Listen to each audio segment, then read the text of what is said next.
space. 3, 2, 1. Bad signal. We are live on a special Tuesday afternoon. I mean, we just kept having to push this back and back and back. Steve Armato, welcome back to the program. What's up? Thank you for having me. I'm psyched to be back. Of course. Steve, how would you feel if your football team, the New York Football Giants, perhaps they had Eli Manning at quarterback and then they decided to trade him away, and they put a meme up on Instagram on their social media, kind of making fun of that? How would you feel? I don't know. I don't know how I'd feel. Because like, this is the thing about the whole thing that I know you're about to talk about here. I don't even think it was a good deal for them. So the meme of the whole situation, I'd probably feel a little confused why my team is making fun of itself after facilitating a deal that sent my franchise QB away. So yes, the Seattle Seahawks have traded Russell Wilson in a blockbuster deal. I am just so happy that Aaron Rodgers does not get his day. Let's put that down on the bottom line here. Oh, poor Aaron. Charles Barkley said it best. He said he's like the pretty girl that needs everyone to tell him how pretty she is. Everyone to tell her how pretty she is every single day. And Aaron Rodgers get this blockbuster deal, which I said yesterday, and I said on the last show for Bad Signal, if you want to go check that out in my monologue, I said Aaron Rodgers is not going anywhere. But boom, this big $200 million deal, however those numbers break out. I know that there was some word that he was getting $50 million a year. I think it was all about the money at this point. Russell Wilson comes in as the new quarterback for the Denver Broncos. They got 2 firsts, 2 second, and then they swapped a 4th and a 5th. Listen, I think the worst end of that deal is DK Metcalf and Tyler Lockett. I think that listen, the Seattle Seahawks are in a serious rebuild, and they've been in a serious rebuild for the last few years, despite winning 10 games a season. And I said this on Twitter. General manager John Schneider is he's not a shrewd businessman. I wouldn't use that as a term, but I would say he is astute. He is intelligent. He is poignant. It's like, what have you done for the last 10 years? Well, yeah, Russell Wilson, they won a Super Bowl behind one of the greatest defenses ever put together. The Legion of Boom in that secondary was tremendous. Everything from back to front. All right, well, I mean, he maintained losing the Legion of Boom, breaking down that defense, still having Russell Wilson into his mid-30s and winning 10-plus games a year. Don't overlook the intelligence of a general manager out there who knows what he's doing. And to be honest, whether or not that's Drew Lockett, I don't think that they're done pulling the trigger on all these deals, all these picks. Go out and get Deshaun Watson. That's what I'll say. I mean, if you're going to go out and there's only 2 ways they could go now, right? Yeah. Either you go out and you get Deshaun Watson or someone like that, or you trade anybody that's making any money and tear the whole thing down. That includes Metcalf, that includes Lockett, that includes Jamal Adams. What do you think Jamal Adams is thinking right now, by the way? Forced his way out from the Jets. Now he goes to Seattle, and now they just traded Russell Wilson. The same thing with Quandre Diggs, who forced his way out of the Lions. I mean, you could say I don't think the NFC West is still a weak division. I mean, getting traded to the AFC West, that's certainly a challenge. And then we can get to the other side of the coin here, talking about the Broncos. But I don't see this as such a bad deal, because I think that they're in a rebuilding phase, and I think that they are fully capable of locking and loading. A couple of years ago, John Schneider in the draft, he came into the draft with three picks. 3 picks. He flipped that to 10 draft picks just by trades. I mean, like, that's what I'm saying. For everyone that's a Seattle Seahawks fan, I buckle up. They're not done. No, I mean, I don't think they're done. I don't think you can be done at this point, because you still have 2 very good wide receivers. Yeah. You still have, by the way, let's not overlook. I mean, you think they bring back Rashad Penny? He was a monster at the end of last year. Yep. So like you still have a good running back. Your defense, I mean, the defense did struggle at times last year, Yep. but what's the next move? Is the next move really tear it all down and just build picks, or is the next move I'm gonna go make a splash? Because here's the thing too, but this is my opinion on the whole thing. You're in a division with the defending Super Bowl champs and the other team that was in the NFC Championship game. So how close are you to them? I don't know. How close are they? I don't know. I mean, you could say the same thing about the Broncos, that they're not even they're the third best team in the division. Yeah, I agree. It I doesn't agree matter with right that. now because first of all, I don't. The Rams are so much farther away from everyone's kind of power rankings, and we can go down certain the AFC and the NFC power rankings. No one's talking about the Rams repeating. I No. don't think anyone. We're talking about Matt Stafford potentially earning $45 million a year. The hell is that going to do for you? Yeah, I in mean, terms of a cap space, they have an immense struggle and a challenge ahead of them. yeah, I mean, I think that it is actually a bet. I don't love the deal for. I gotta be honest. I don't love the deal for either team. I love the deal. I like the deal more for Seattle. I guess it's just how is that going to work out and what their next move is. If I'm Denver, I just traded away. I mean, it wasn't 4 first-round picks. That was like the first report, and we were Yeah, like, that was "What?" the first. I'm so glad. I was like, "There's no way, no It's way." like it's not going to be that, but now you have a 1 to 2 year window, most likely, and you still got to go through Mahomes. There's an argument to be made that Herbert is only going to get better. So now you're, like you said, you might be the third best team in the division still. I just don't know. Here's the thing. I'm I'm just still not sold on the Chiefs being a dynasty. I haven't been sold on them for the last couple of years. They fell on their face. I mean, that second half defense is concerning. Their offensive line had continued to be a concern. I don't think they're getting healthier at the wide receiver position, tight end position. I think Travis Kelce is on the decline. He is not as good or as fast as he used to be. You lose Tyreek Hill, you lose Mecole Hardman. What do you have there on offense? I don't, Well, and I'm not sold on Clyde Edwards-Helaire or Jamal Williams or anyone. I don't know. I think that Chiefs team to me still has flaws, despite how great they are and despite the star power that stands on their bench. yeah, and I understand that. I also am of the opinion that they still have the best quarterback in the division. Now, Yeah. what's around him is questionable. We don't know, like, if Tyreek Hill and what you don't know what they're going to do. Also, I think a big thing with them it's hurt them in the past too, is they don't really have a bona fide number 2 receiver. Like No, they don't. it's just go through Kelsey. It's just go through Kelsey and Hill, and then maybe there's a guy that you can hand the ball to or dump off to in the backfield. But I mean, yeah, Mecole Hardman is really he's like Tyreek Hill times 2. But I mean, in terms of other skill talent players, you traded Sammy Watkins away. So yeah. I mean, I what do don't you know. got? I guess it's interesting now. I guess like the Mhm. NFL always does this, right? The NFL has they have these trades in the middle of the offseason. They steal the headlines from everybody.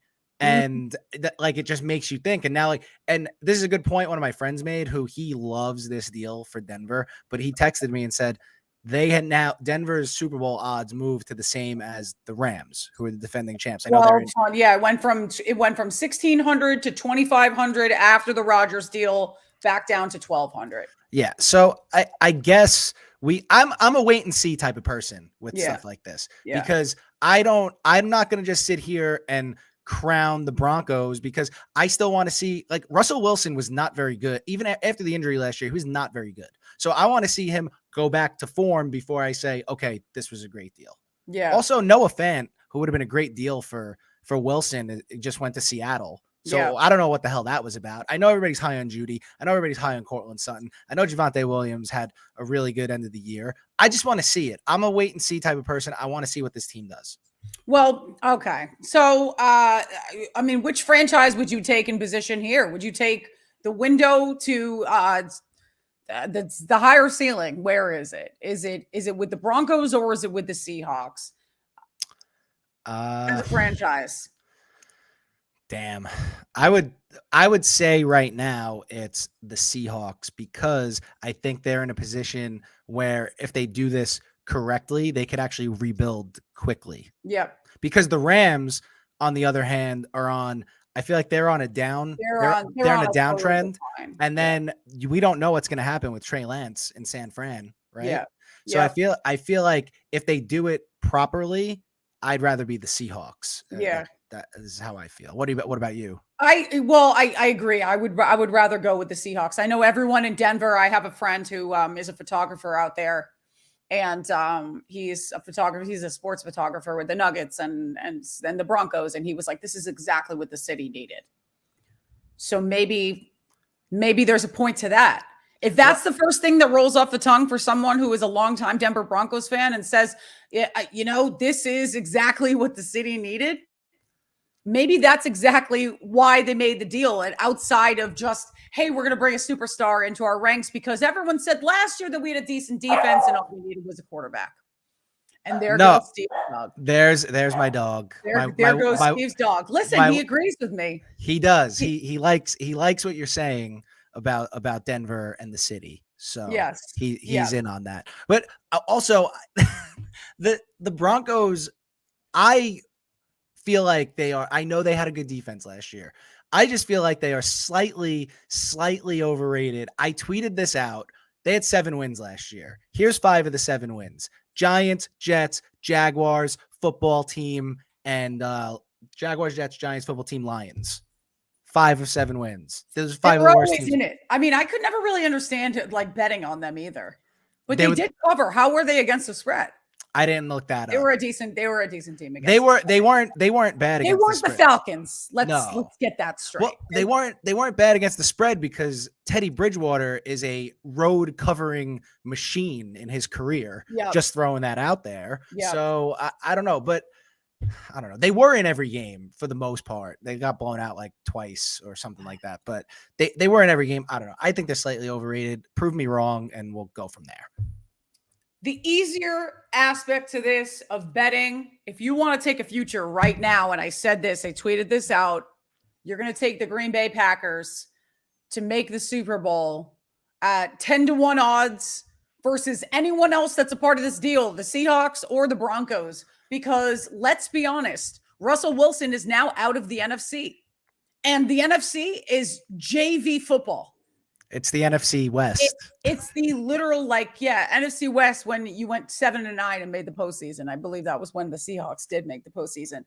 The Green Bay Packers, I knew this was going to happen. I also said this. My boy Tyler Hero, boy wonder from Miami Heat, born and raised in Milwaukee, had this casual conversation during football season. I don't really run into the players a lot, but sometimes when I'm talking to people courtside before the game, Tyler turns to me, and says, "What happened to our Green Bay Packers?" And I looked at him and I said, "Listen, I got to tell you that Aaron Rodgers is staying, putting all the chips on the table." Someone started to laugh that was listening to the conversation. I want to go back and remember who was laughing when I said this. I said, "Listen, I said this on my show. I stand by it. Aaron Rodgers ain't going nowhere. The Green Bay Packers are, they sent a cease and desist to the league. No one's taking calls on him, putting all the chips on the table." And that's exactly. Oh, and I said, and they're gonna franchise tag Devontae Adams. And you were right on everything. So I woke up today. Well, I woke up and went back to bed. It's like that midday cat nap, and I was like, well, where is Tyler? I need just the high five. We called it. You need to know it. You got our pulse on the league. And listen, why the hell would Aaron Rodgers want to go to a franchise like the Broncos and try to figure shit out for a couple of years? New coach, bumping heads with John Elway. If John Elway starts critiquing how he is as a quarterback, what he's gonna throw a fit. At this point in his career, he's 37 years old. Why would he want to leave? Now he's there for the next 4. And that's it. And he's getting 153 guaranteed. It's all about the money. Yes. Trust me. It's all about the money. Trust me. It has nothing to do with anything else. You don't go You know what? I think I'm just going to call BS on every football player that says it's not about the money. It's always about the money. And I don't care. There's how many times Tom Brady that you reworked those deals and freed up cap space to go get new, like it's about money. Always has been, always will be. The timing of this was rather interesting though. And how much do you buy into the fact that Aaron Rodgers solidifies his deal at 12 o'clock Eastern time, and then 1 hour later, Russell Wilson gets traded? I listen, I don't think that that's a coincidence at all. The timing of these two deals, it's way too convenient. I mean, you had to think, right? It's way too convenient. I mean, if you're, he probably wanted to possibly go to Green Bay. All right. If you're Denver, right, you probably had this deal in place waiting for this decision. And then the Rodgers announcement comes. By the way, also, like, if you get that offer, if you're anybody, I don't really care who you are. If you get that offer, like, you're taking it. Yeah. 4 years, $200 million, 153 guaranteed. Yeah. Yeah. Well, I mean, I think that they just laid it out on the table. All right. So here's a tweet from Brady Henderson, retweeted by Adam Schefter. Cap ramifications. Russell Wilson was to count $37 million in 2022. The Seahawks saved $11 million, and they take on $26 million in dead money. Oh, that's the second most dead money team that has ever occurred. Philly ate $33 million in the Carson Wentz trade. Wow. Wow. Yeah. Think about the Seahawks for a second. I'm sorry. Well, then that indicates to me that they're going to be completely going through the drafts here. It's going to go through a rebuild. So if you have all that dead money, I think that's the first thing that tells me is that they're going to be rebuilding through cheap talent. That's probably the best way to do it, unless you're one piece from winning the whole thing. Yep. Drew Lock is going to be this. It's going to be their quarterback this year. Do you realize that the Seahawks gave up 2 first-round picks for Jamal Adams? I forget. I forgot that. He was even on the team. They gave up 2 first-round picks for Jamal Adams. Well, that's what I'm saying. Like I wouldn't. It seems like these days, who's made the biggest impact with first-round picks? But I mean, like, besides the teams that are in a complete rebuild, like, sure, you could count the New England Patriots as taking Mac Jones 15th overall in draft. And yes, they hit hard on Christian Barmore and all these things, but like, they're also not a team that's in a rebuild. So, no, how most of the teams that are in a rebuild, would you say Chase are still picking top 2 in the league every single year? Would you say Jamar Chase made the biggest difference? Probably? I think, yeah, no, Jamar Chase made the biggest difference. And I even said, I was like, how could the Cincinnati Bengals pass on Penei Sewell? I said the same thing. It was the starting offensive lineman for, so, I mean, listen, hey, there could be, but we'll see. We'll see what Dan Campbell has going on. I feel like he's going to take like Sauce Gardner at 2, which apparently is great. I mean, look, did you see the necklace that Sauce wore to the combine? I did. What kind of NIL deal does he have? He's got a good one. Okay, that's what I was gonna ask. He's got a good one. Because I remember at University of Maryland when like Vernon Davis was riding around in an Escalade. It was like, hey Vernon, where you getting that money? Yeah, I have some stories that can't be said on air about some stuff. But, come on. Well, all right. I'm not gonna name the school. I won't name the don't name the school. I won't name the school. And don't name the player. I won't name this. I won't name the school or the player. But someone I went to high school with was a team manager for a big basketball school. Okay. And summertime would come around. They didn't want the players going home, but the players need to work while they're there. Yeah. So this player goes to a booster's house to do some work. Yeah. Work. And the booster says to him, "Hey, see that lawnmower right there? Can you just bring it? Can you just bring it to the shed in the back?" Yeah. Kid says, "Okay." Yeah. Kid comes back to the door. He's like, "Hey, what else you need me to do?" He's like, "Just check the mailbox for an envelope on your way out." That's it. No. That's it. Like, this has been going on forever. Yeah. Hey, can you bring the lawnmower back? Yeah, just bring the lawnmower to the backyard. Is this individual in the NBA now or no? Was okay. Was in the NBA. With a Glenn Big Baby Davis. It was not. No, it was not. It was not. But I was in Baton Rouge. What was it? Pandemic. August 2020. I was working on a story about Black Wall Street, where a bunch of former NFL players, Stanford kids, including Richard Sherman, have invested in rebuilding downtown Baton Rouge. Because back then, like the Black Wall Streets of the 20s, and basically it was like this booming economy. And then, us good old white folk came in and they would just try to destroy the neighborhood. So if you actually in the South, what they would do was put massive highways through the middle of the neighborhood. So they would divide them. So yeah, so I was working on some of that, a story that never really facilitated because I was just there was no human element to it. It was like, are you rebuilding houses for poor people? It was like, no, they're just rebuilding for real estate. So, anyways, that being said, they went to college with we're roommates with Glenn Davis at LSU, and he had some crazy stories to tell. Someone's Wick Grossback's got to hook him up with some courtside seats. Did you see that KD was making fun of him? No way. Yeah, for those of you who haven't seen it, Nets and Celtics. Yes, the Celtics are on a tear. We'll see how that fares at the end of the month. They have a good future. They have a good future. No, they do. I just don't. That's the last thing I'm talking on my show about the Boston Celtics. No, we are not. We are a Miami Heat family. We are the Heat. Yeah, we are a Miami Heat family here. We do not speak and utter those words. I think you made me a Heat fan. Good. I hope I made you a Heat fan because we are the best team in the league. Period. Win the shit. Anyways, the ship. Hope that came out. Ship. Okay, so the Nets are playing the Celtics, and they go to a feature on courtside. They're like, Celebrity Row. They do this like the Hennessy Celebrity Spotlight, and like there's Glenn Davis, and he's like sitting in these seats. And as soon as they go live, some dude's like, "Yo, those are my seats. Get up out of the seats." So they have him on camera. He's like, "Oh, bro, these are your seats," and like. The broadcasters say nothing.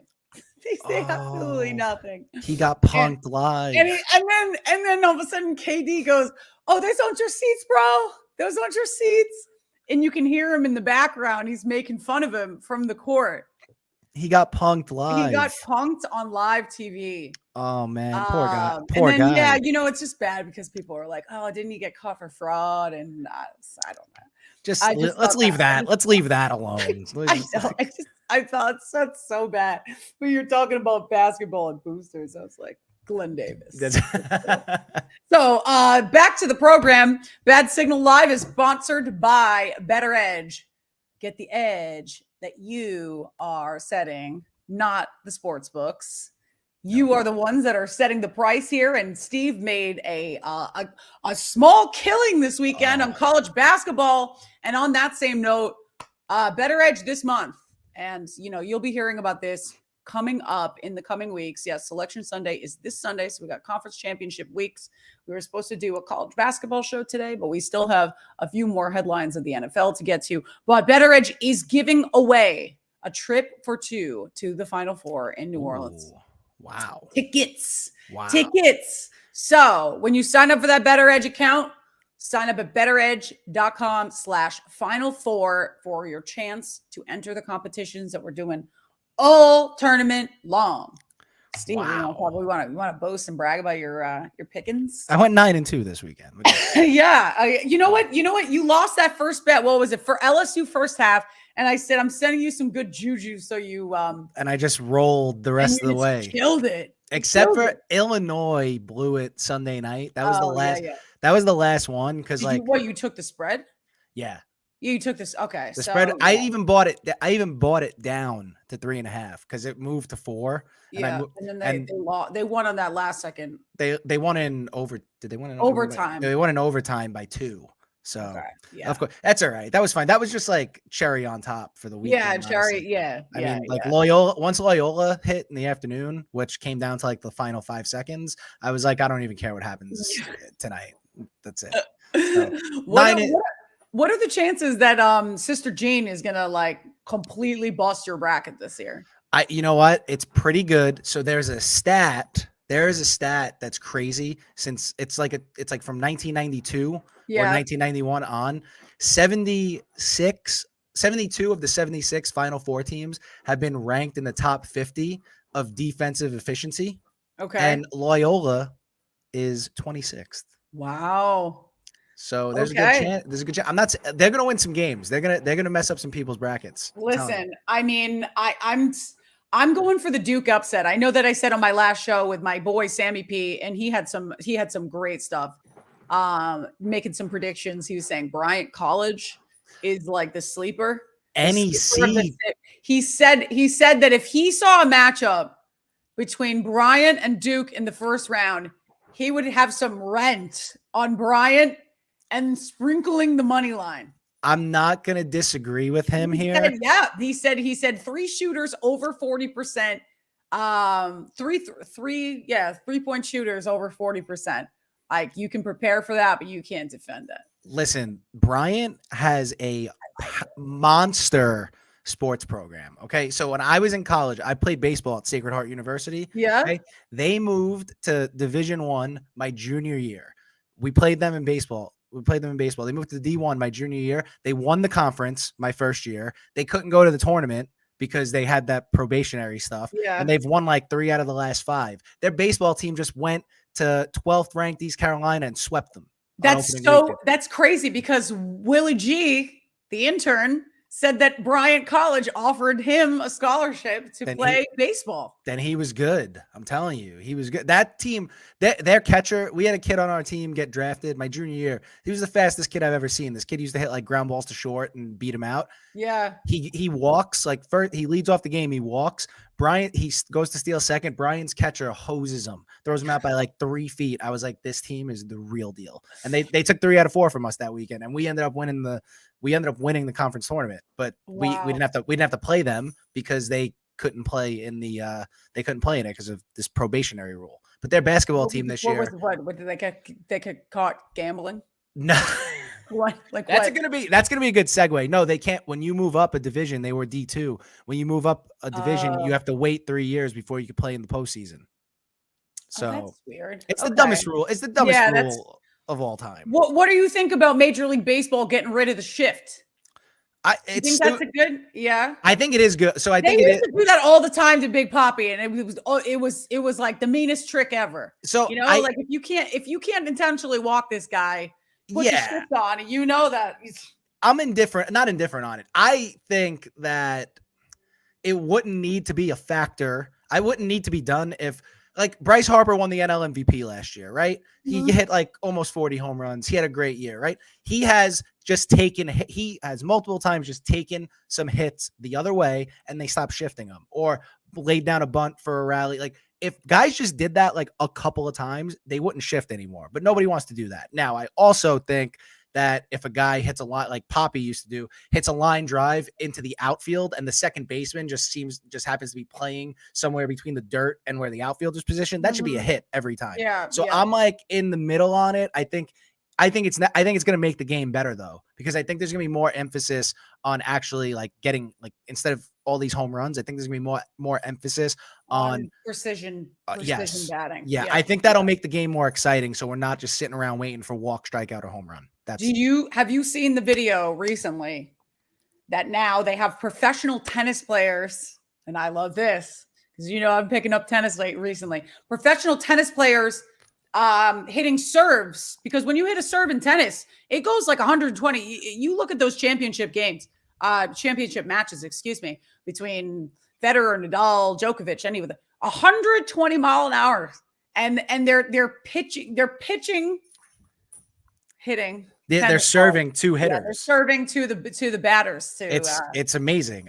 So there's a guy I follow, good Twitter account. He's called the King of JUCO because he went to his at King of JUCO. King of JUCO, JUCO. Yeah. He he does stuff like this all the time. Like he started going viral because he was trying to see how many things he could throw like 90 miles an hour. Like he was throwing like Oh. bananas and pineapples and stuff like, and he was working out with it. And now the first video I saw, he's like, I had a professional tennis player come. I stepped in the box. He served at me like 120 miles an hour. And it's amazing to watch because the guy was serving, but he was like cutting it and he was doing all Oh these yeah, things. no, you can top spin. You can. Oh, it was great. I So love what it. is this, like a mix between like curling and baseball? I'm confused. I don't know. So this guy just does ridiculous things. Like he like rips smelling salts and goes and deadlifts like 600 Oh pounds. God. And then he goes and he like takes live at bats against like Trevor. Like I hate the guy, Trevor. I don't like Trevor Bauer, but Yeah. he takes live at bats against like professional baseball players. He catches them. He puts the GoPro on and catches them because there's so many people that are like, oh yeah, I could luck into a home run in a major league game. No, you can't. You're not even gonna luck into contact. So enough. And he does all this wacky, crazy stuff and has a YouTube channel, and that's what he does. So tennis was one of those things, which was great. Yes. That's so crazy. Well, I hope that baseball comes back. We even had a discussion about potentially having Dan Shaughnessy on the show. Yes. We can make that happen. Because if anyone is going to shit all over Rob Manfred, it's Dan Shaughnessy. I'm here for it. I'm here. Yeah. You know what? That broken smile, the fake smile when he's golfing. I think everyone should practice the Rob. Maybe we should just like quote it the Rob Manfred. I can't stand that guy. Nobody hates baseball more than him. Yep. Exactly. I mean, he makes Bud Selig, who is in the Baseball Hall of Fame, like look to like in a complete embarrassment. Yeah.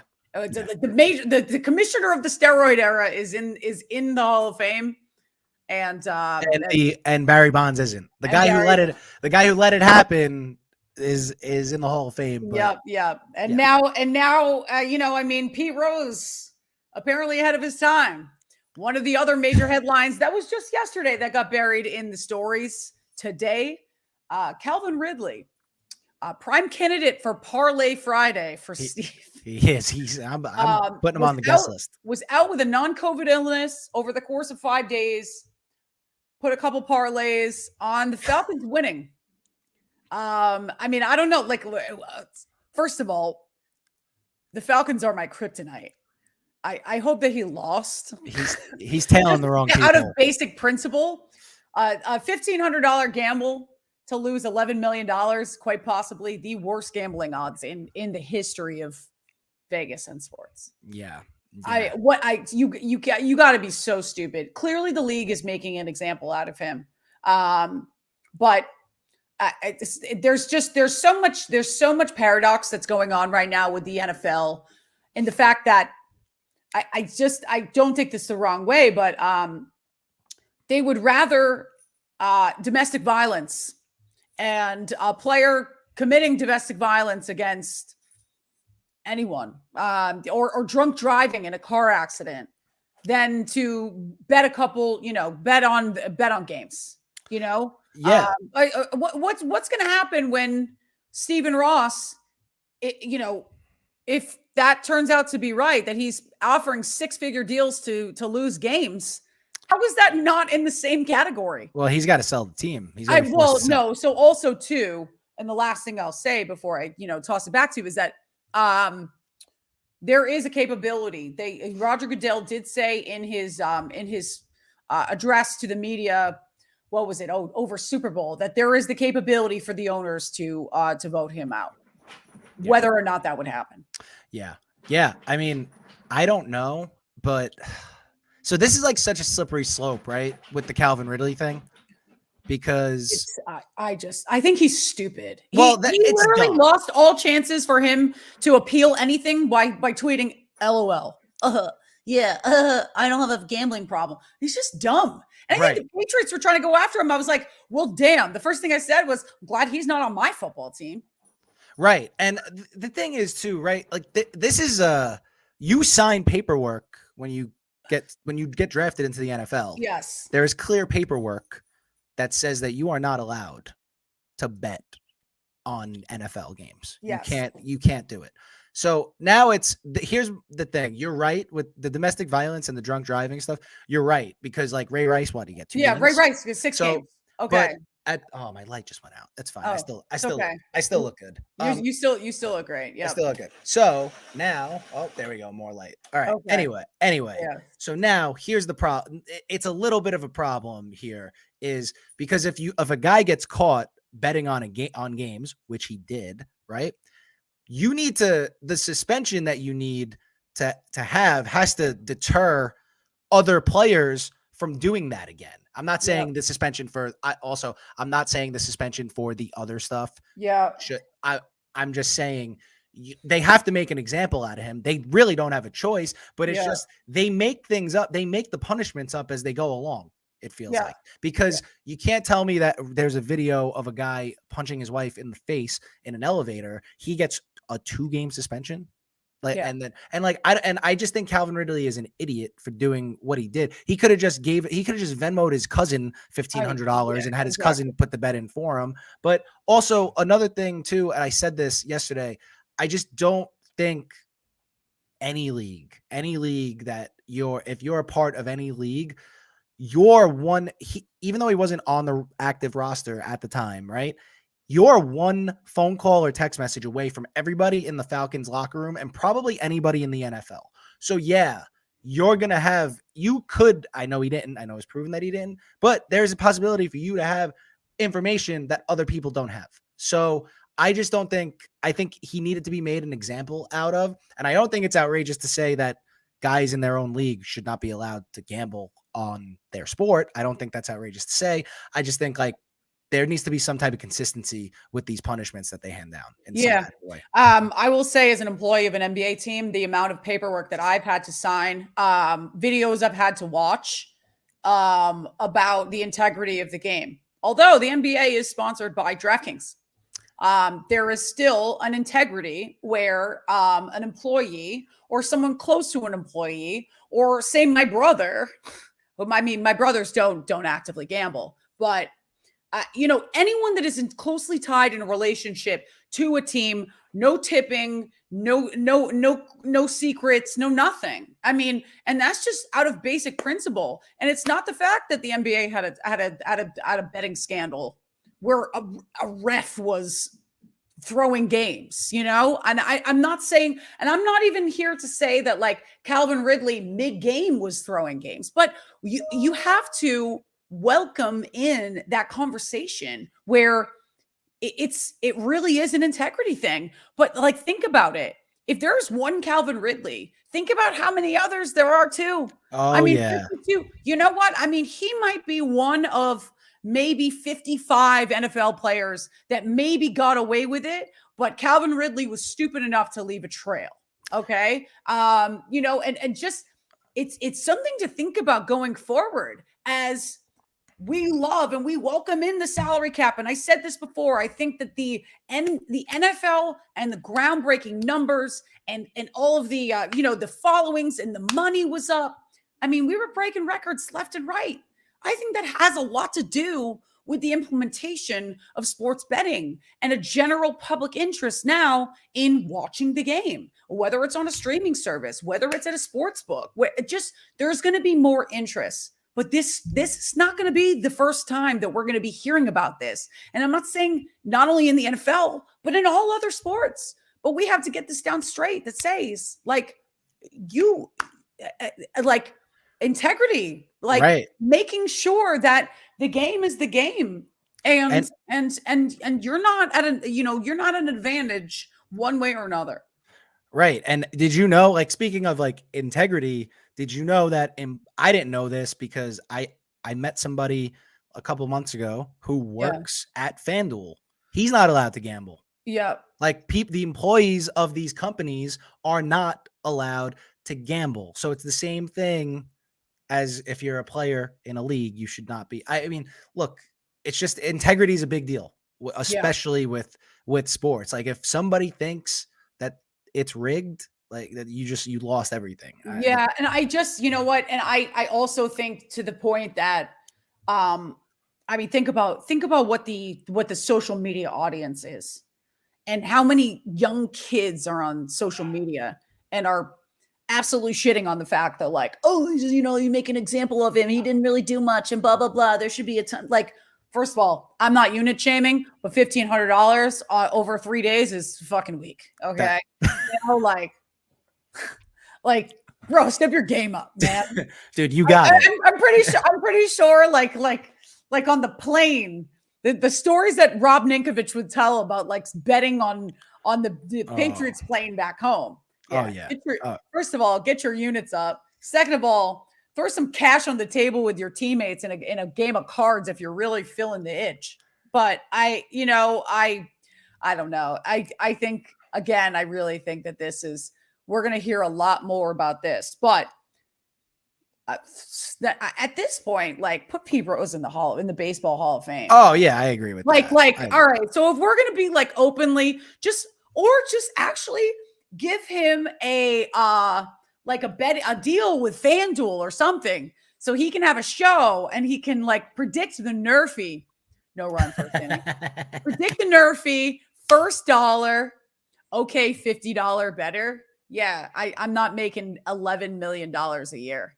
This is Brian Atkinson on my YouTube page making fun of me for my $50 units. It's a lot more than a lot of other people's. Yeah, really. Let's relax.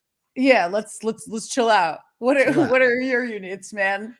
Mine are between 50 and 100. Yep. So if I'm feeling like super confident, I'll go to 100, but usually you got to be steady. You got to keep it steady. 50. Well, if you start going more, you got to get in trouble. Are you supporting the Bad Signal podcast, sir? If you are, you can bet a hat so we can make some more money. I can up my units. and on that note, you can go to betteredge.com/Courtney. You see the banner there. I need to add my my Steve sign up as well. Yeah, I only but nobody's going to use my sign up because somehow John tried to work a deal out for me and they bumped me from $5 to $10, but I can't compete with you still. Well, so, I get it. We're going to get super involved. The last thing that I wanted to say about just the NFL news and headlines. Oh, I have another package. Oh, you know what I think this is, John? Not John. Sorry, Steve. It is the I got the camera disc for my for my Sony. It's a good package. Yeah, I live in a nice, cool, high-rise building where you get little alerts. The New England Patriots not signing JC Jackson. Listen, I get it. Undrafted. Funny quote, funny stat. My guy, Eddie Borsilli, huge Raiders fan. The Raiders defense over 2019, 20, and 21 had 25 interceptions. JC Jackson over the last 3 years himself has had 25 interceptions. That guy is going to garner a lot of money on the free agent market. And for a guy to come to the Raiders where Josh McDaniels, I mean, he knows that he could be a steady hand in that backfield. The Raiders need some sort of stability. But with the New England Patriots not really making any murmurs, no moves, no franchise tag, they are going to be crucified. And I mean crucified by me. If they do not have a plan in place to replace one of the most important members of your secondary that is aging, that is dissipating, that struggled to re-up after injury. What's the plan here, Bill? I understand. Is JC Jackson worth $20 million a year in that secondary? Nope. But I mean, who's the secondary? Who's the option? Who's the replacement? And it's gonna give me nightmares if you're gonna let go of Kyle Van Noy, which I understand, cap space. Good luck to Kyle Van Noy because pretty much he has done absolutely nothing outside of the Patriots organization. He's just the type of guy that seems to only fit in a Patriots system. So he might as well just go to a head coach like Mike Vrabel down there in Tennessee or go play for Josh McDaniels. So in terms of, that I had to get that off my chest. And then the other thing too, I'm listening to Boston Sports Radio today and they were pissed that the Patriots were not in the conversation to trade Mac Jones for Russell Wilson. That is the most ridiculous thing I have ever heard. I don't owe 2 first-round picks. Why? Why? That is the most asinine, like link clicking, like whatever shit I've ever heard. Why would you do that? in the least. No, it's as ridiculous as saying the Giants were going to try and trade for Russell Wilson when they had the worst roster I've ever seen assembled. So it's as ridiculous as that. Yeah. I said that too. I was like, yeah, with the New York Giants, that would be a nice fit for Sierra and all of that. But at the same time, like, who the hell are you putting around them? They need to get rid of Saquon Barkley first. I don't see them doing that. You don't? I don't see them getting rid of him. What have they done in the offseason so far? Nothing. They got a head coach. They have a GM. And they're not making any waves. No, I mean they got rid of Soldier. Yep, Soldier. I think. Yep. And he was I mean, thank God. I mean, he was a waste for us. They signed him at the tail end. Fine. I mean, honestly, I don't know. I never liked him with the Patriots. I thought he was wildly overrated. I'm interested to see what they do with top 7 picks. They have 5 and 7. I mean, they have to go on the offensive line. Yeah, I mean, would they be stupid if they didn't? They would be so dumb if they didn't. They need. Yeah. The mocks I'm reading. The mocks don't really know, and I hate to say this. Sorry, Connor Rodgers, one of my good friends, draft analyst. They don't really mean anything to me. Yeah. Mock drafts, because you have like this is just like educated guesses, and like I'm hearing this kid from Oregon, and I'm hearing. There's they had Sauce Gardner the other day, which I'll flip out if they draft Sauce Gardner. I love him. I think he's going to be great for somebody else. They need linemen. They need they need a tackle. They need an edge. They need so much that it doesn't even. They need so much. They need to just start. They need to start somewhere. Start on the line. Like I don't know if this kid. Maybe if Dan Campbell makes an outrageous pick, one of like Neal or the kid from Hutchinson. I think that's almost like.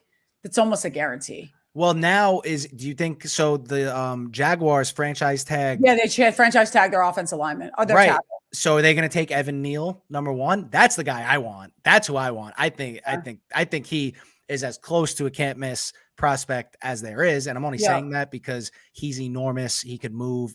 I don't know if you've seen him. He's like, you should not be able to wear 370 pounds the way he wears it. Like he's like a statue.